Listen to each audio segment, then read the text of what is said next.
Hello बच्चों, आज हम देखेंगे गॉस प्रमेय की सहायता से किसी बिंदु पर विद्युत क्षेत्र की तीव्रता ज्ञात करना। साथ ही हम देखेंगे कूलाम के नियम की उत्पत्ति गॉस के प्रमेय की सहायता से किस प्रकार से करेंगे। इसके लिए सबसे पहले हम थोड़ा समझ लें किसी बिंदु पर विद्युत क्षेत्र की तीव्रता, इसका क्या अर्थ है। तो जैसा हमने पहले देखा था, मान लीजिए यहाँ पर कोई प्लस क्यू आवेश स्थित है और इससे आर दूरी पर यहाँ पर जैसे कोई बिंदु पी है, बिंदु पी पर हमें इस प्लस क्यू आवेश के कारण विद्युत क्षेत्र की तीव्रता ज्ञात करना है।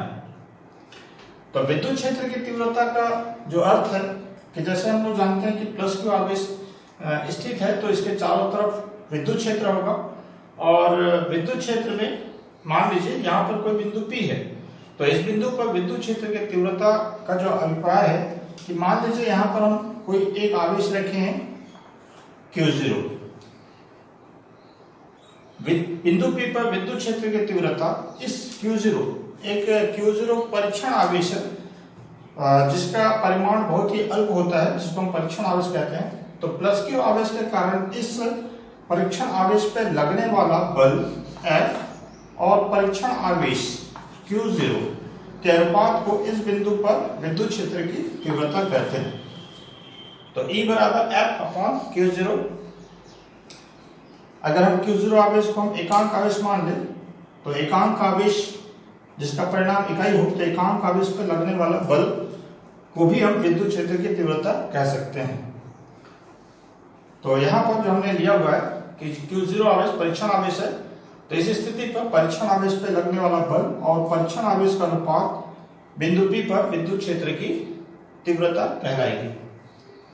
तो अब यहाँ पर देख रहे हैं कि F परीक्षण आवेश पर लगने वाला बल, तो प्लस Q आवेश परीक्षण आवेश पर कितना बल लगाएगा।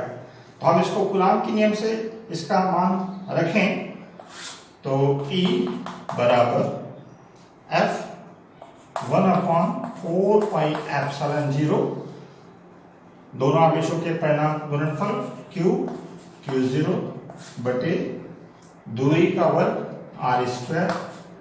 F का मान हो गया कि प्लस Q आवेश Q0 पर कितना बल लगाएगा, तो कूलाम के नियम से 1/4 पाई एप्सिलॉन 0 Q0 बटे r स्क्वायर बटे Q0।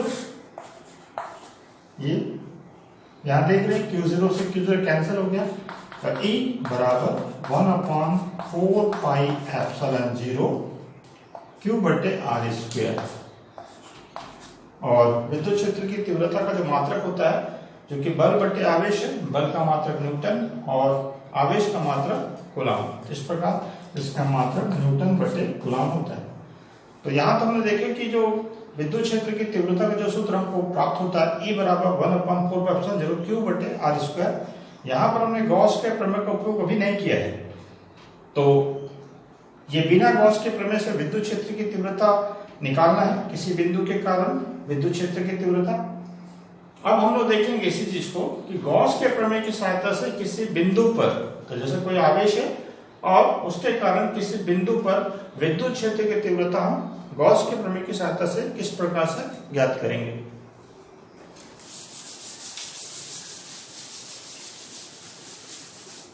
तो इसके लिए यहाँ पर प्लस Q आवेश है और मान लीजिए प्लस Q आवेश से r दूरी पर यहाँ पर कोई बिंदु P है और यहाँ पर हमको विद्युत क्षेत्र की तीव्रता ज्ञात करनी है गॉस के प्रमेय की सहायता से। तो इसके लिए हम क्या करेंगे, जिस बिंदु पर विद्युत क्षेत्र की तीव्रता हमको ज्ञात करना है, उस बिंदु पर हमको एक गॉसियन पृष्ठ की कल्पना करनी होती है। देखिए, जिस बिंदु पर विद्युत क्षेत्र तीव्रता ज्ञात करना है, वहां पर हमें एक ऐसे गॉसियन बंद पृष्ठ जो कि चारों ओर से बंद हो, ऐसे बंद पृष्ठ की हमको कल्पना करनी है। इस पृष्ठ को हम गॉसियन पृष्ठ के नाम से जानते हैं। गॉसियन पृष्ठ क्या होता है कि चूंकि जैसा हमको मालूम है कि हम प्लस Q आवेश के कारण r दूरी पर किसी बिंदु पर विद्युत क्षेत्र की तीव्रता हम ज्ञात करना चाहते हैं, तो गॉस के प्रमेय की सहायता से, चूंकि गॉस का प्रमेय किसी भी बंद आकार के पृष्ठ के लिए लागू होता है। जैसा गॉस के प्रमेय का कथन है कि किसी भी बंद आकार के पृष्ठ का कुल विद्युत फ्लक्स।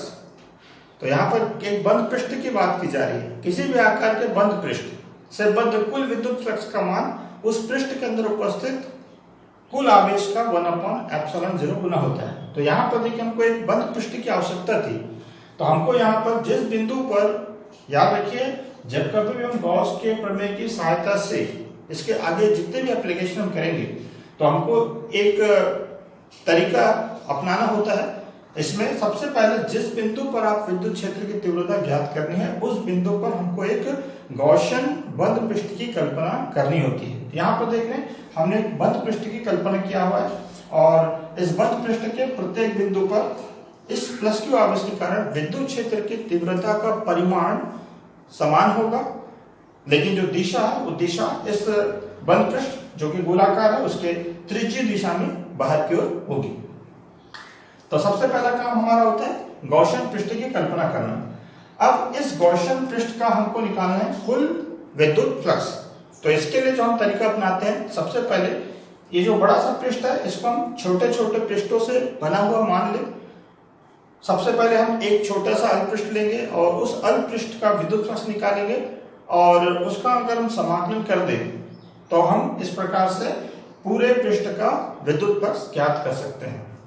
तो यहाँ पर हम जो जहां पर बिंदु P स्थित है वहां पर हम एक इस प्रकार से अल्प पृष्ठ की कल्पना करें। तो मान लीजिए अल्प पृष्ठ है जिस पर बिंदु P स्थित है, तो जिस बिंदु पर P स्थित है वहां पर इस अल्प पृष्ठ ds की जो दिशा होगी ये पृष्ठ के अभिलंबत क्षेत्रफल की दिशा होगी और इस बिंदु पर जो विद्युत क्षेत्र की तीव्रता जो हम निकालेंगे उसकी जो दिशा होगी, तो चूंकि विद्युत क्षेत्र की तीव्रता एकांक धनावेश पर लगने वाला बल होता है, तो एकांक धनावेश पर लगने वाले बल की दिशा तो प्लस क्यू आवेश एकांक धनावेश प्रतिकर्षित होगा और उसकी दिशा भी ds की दिशा में होगी। तो इस प्रकार ये बिंदु P पर विद्युत क्षेत्र की तीव्रता की दिशा होगी। अब हम देखें इस ds पृष्ठ का कुल विद्युत फ्लक्स कितना होगा। तो ds पृष्ठ का विद्युत फ्लक्स d फाई बराबर E ds cos थीटा सूत्र होता है। d फाई बराबर E ds cos थीटा, जहां पर थीटा दिख रहा है E और ds के बीच का कोण होता है, तो यहाँ पर दोनों के बीच का कोण 0 है तो cos 0 का मान 1। तो इस प्रकार से हमको इस अल्प पृष्ठ ds का विद्युत फ्लक्स d फाई हमको प्राप्त हो गया। तो d फाई बराबर E ds। तो ये तो हुआ हमारा एक छोटा सा पृष्ठ जिसका विद्युत फ्लक्स। अब हमको इसी प्रकार से छोटे छोटे पृष्ठों का कुल विद्युत फ्लक्स ज्ञात करना, तो इसके लिए हम क्या करें, यहाँ पर दोनों पक्षों को हम समाकलन कर दें। तो दोनों पक्षों को हम समाकलन कर दें तो समाकलन d फाई बराबर समाकलन E ds, समाकलन d फाई। तो समाकलन d फाई का जो अभिप्राय है d फाई अल्प पृष्ठ का विद्युत फ्लक्स समाकलन इस प्रकार से सभी छोटे छोटे पृष्ठों की कुल विद्युत फ्लक्स का कुल योगफल, तो हमको कुल विद्युत फ्लक्स प्राप्त हो जाएगा जिसको हम दर्शाएंगे फाई से। तो फाई बराबर समाकलन E ds है। अब यहाँ देखिए समाकलन में जो कांस्टेंट राशि होती है वो बाहर निकल जाती है। तो यहाँ पर दिख रहा है जो विद्युत क्षेत्र की तीव्रता है, ये जो गॉसियन पृष्ठ है, जो कि कोई भी हम इस पर पृष्ठ ले तो ये उसकी दूरी r होगी और r दूरी पर विद्युत क्षेत्र की तीव्रता का जो परिणाम होगा वो सभी जगह समान होगा, इसलिए E का मान सभी जगह सभी पृष्ठों पर समान होने का E बाहर निकल जाएगा। तो E को हमने बाहर निकाल दिया। समाकलन के अंदर बचा समाकलन ds। समाकलन ds, तो ds अल्प पृष्ठ क्षेत्रफल है, समाकलन ds मतलब कुल क्षेत्रफल। तो कुल क्षेत्रफल अगर हम लें तो इसका कुल क्षेत्रफल गोले का होता है 4 पाई r स्क्वायर। तो फाई बराबर E 4 पाई r स्क्वायर। तो इस प्रकार देखिए हमने अभी तक जो किया हुआ है कि गॉस के प्रमेय की सहायता से किसी बिंदु पर विद्युत क्षेत्र की तीव्रता हम ज्ञात कर रहे हैं। तो इसके लिए सबसे पहला जो हमारा काम था, जिस बिंदु पर विद्युत क्षेत्र की तीव्रता ज्ञात कर रहे हैं उस बिंदु पर हमने गॉसियन पृष्ठ की कल्पना किया जो कि एक बंद पृष्ठ है और उसके पृष्ठ के प्रत्येक बिंदु पर विद्युत क्षेत्र की तीव्रता का परिणाम समान है। इस गॉसियन पृष्ठ, पहला जो काम था हमारा गॉसियन पृष्ठ का निर्माण करना, दूसरा जो काम है इस गॉसियन पृष्ठ से बद्ध विद्युत फ्लक्स का मान ज्ञात करना। तो हमने गॉसियन पृष्ठ से बद्ध विद्युत फ्लक्स का मान ज्ञात कर लिया है अब जो हमारा तीसरा जो काम होता है इसमें कि ये जो हमने विद्युत फ्लक्स निकाला हुआ है, अब हम तुलना करेंगे कि अगर गॉस का प्रमेय अगर के अनुसार अगर हम इसमें बात करें कि इस बंद पृष्ठ का कुल विद्युत फ्लक्स कितना होगा, तो गॉस के प्रमेय के अनुसार इस बंद पृष्ठ का विद्युत फ्लक्स फाई बराबर इस बंद पृष्ठ के अंदर उपस्थित कुल आवेश का 1/ε0 गुना, तो इस बंद पृष्ठ के अंदर आवेश कितना है Q और उसका 1/ε0 गुना, तो ये गॉस के प्रमेय है। तो यहां पर हमने गॉस के प्रमेय से विद्युत फ्लक्स को लिखा है। तो देखिए एक विद्युत फ्लक्स हमने विद्युत फ्लक्स के सूत्र से हमने निकाला हुआ है और दूसरा गॉस के प्रमेय से इसी पृष्ठ का विद्युत फ्लक्स इतना होगा। तो हम इन दोनों को कंपेयर करें, दोनों को बराबर अगर हम करें तो विद्युत फ्लक्स इस प्रकार से लिखा जाएगा। तो दोनों को अगर हम कंपेयर करें तो फाई बराबर E 4πr² और यहां पर देखिए फाई बराबर Q/ε0 Q/ε0। अब देखिए E क्योंकि हमको विद्युत क्षेत्र की तीव्रता निकालना है तो E को यहीं रहने दीजिए, बाकी को आप उधर लेके जाइए। तो E बराबर 4π, पहले हम एप्सिलॉन के साथ में लिखें तो 1/4πε0, फिर यहाँ Q बचा हुआ है और r², अब ले आइए r²,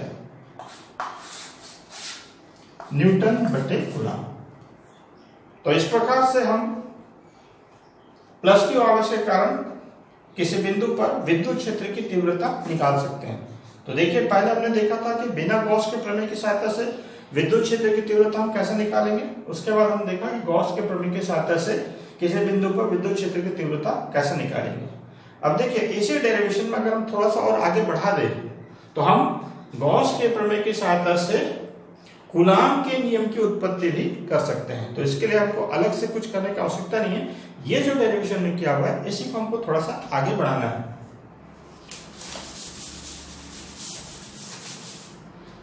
अभी देखिए हमने जो निकाला हुआ है कि प्लस Q आवेश से r दूरी पर विद्युत क्षेत्र की तीव्रता इतनी होती है, ये हमने ज्ञात किया हुआ है।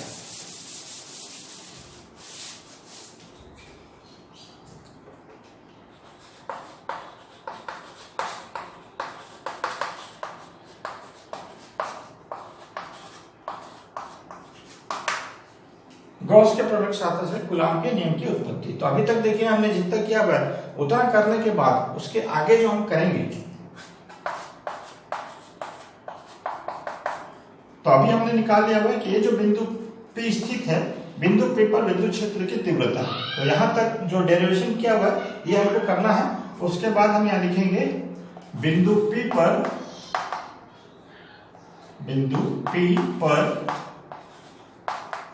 विद्युत क्षेत्र की तीव्रता जो हमने निकाला हुआ है, तो कितना आया था E बराबर 1/4πε0 आवेश Q बटे दूरी का स्क्वायर r², इतना हमने निकाला हुआ है। तो देखिए बिंदु P पर विद्युत क्षेत्र की तीव्रता इतनी है, तो विद्युत क्षेत्र की तीव्रता का मतलब है बिंदु P पर रखे एकांक धनावेश पे लगने वाला बल। तो मान लीजिए बिंदु P पर एकांक धनावेश के स्थान पर कोई Q0 आवेश अगर रख दें, बिंदु P पर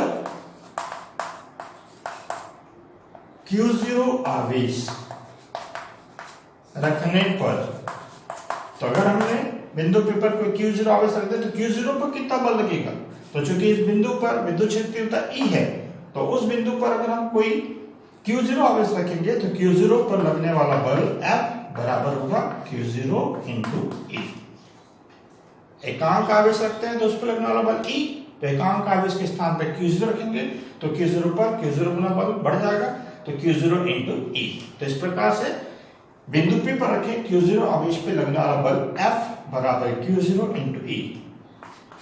यहाँ पर Q0 E का मान लगा दें, तो E का मान हमने अभी ज्ञात किया हुआ 1/4πε0 Q बटे r², और इसको थोड़ा Q0 को अंदर लिख लें तो 1/4πε0 Q0 का गुणा हो जाएगा, तो Q × Q0 बटे r²।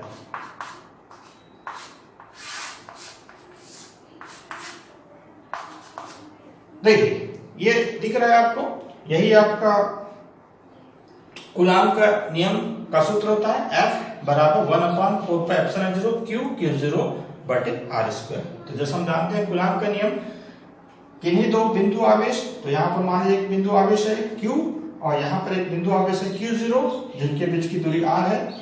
तो कूलाम के नियम के अनुसार किन्हीं दो बिंदु आवेशों के बीच लगने वाला बल उन दोनों बिंदु आवेशों के परिणाम के गुणनफल के समानुपाती और उनके बीच की दूरी के वर्ग के व्युत्क्रमानुपाती होता है। तो इस प्रकार से हम गॉस के प्रमेय की सहायता से कूलाम के नियम की उत्पत्ति कर सकते हैं। धन्यवाद।